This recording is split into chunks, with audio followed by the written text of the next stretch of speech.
Bonjour, c'est Gabriel Oleko. J'espère que tu vas bien. Notre lecture de ce jour se trouve dans Marc 16, verset 15. Je t'invite à lire avec moi. Puis il leur dit, allez par tout le monde et prêchez la bonne nouvelle à toute la création. Le texte de ce jour met l'accent sur 3 points qui me paraissent très importants en rapport avec cet ordre d'aller prêcher la bonne nouvelle. Jésus explique comment il faut procéder. Il faut aller par tout le monde, il faut prêcher la bonne nouvelle et il faut le faire en ayant en vue toute la création. Notre privilège d'être disciples de Jésus nous positionne comme des porteurs de bonnes nouvelles. L'expression bonne nouvelle représente ici le message du pardon, de la paix et de la réconciliation avec Dieu qui n'est possible qu'en Jésus-Christ. Si donc nous sommes envoyés prêcher la bonne nouvelle, c'est parce que Dieu nous associe à l'unique solution qu'il a pour l'humanité, à savoir Jésus est la solution au problème du péché et de la mort.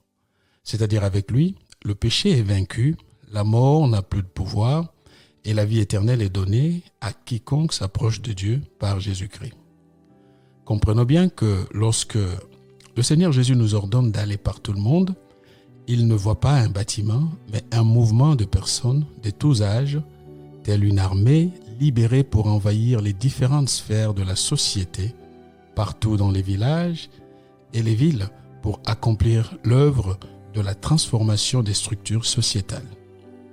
La conscience de ce mandat a poussé Paul à dire à Timothée, prêche la parole, insiste en toute occasion, favorable ou non, reprend, censure, exhorte avec toute douceur et en instruisant. D'ailleurs, s'agissant de lui-même, il dira aux Corinthiens, « Si j'annonce l'évangile, ce n'est pas pour moi un sujet de gloire, car la nécessité m'en est imposée, et malheur à moi si je n'annonce pas l'évangile. » Et ce salut concerne toute la création. Matthieu, lui, parle de toutes les nations. Il nous faut comprendre ici les nations pas uniquement sous la forme des peuples ou des groupements des peuples, mais il est aussi question de groupes d'intérêt, des catégories socio-culturelles ou professionnelles. C'est ainsi par exemple que lorsque l'Évangile a commencé à se déployer à travers l'histoire, nous voyons comment Dieu sauve les soldats, les commerçants, les marchands, les artistes, les religieux, les politiciens, les médecins, les historiens, parce que chaque catégorie socio-professionnelle est concernée par la bonne nouvelle. Alors toi qui m'écoutes en ce jour, à quelle catégorie socio-culturelle ou professionnelle appartiens-tu? Sache que Jésus compte sur toi pour que tu ailles partager la bonne nouvelle avec le monde dans le besoin. Passe une bonne journée.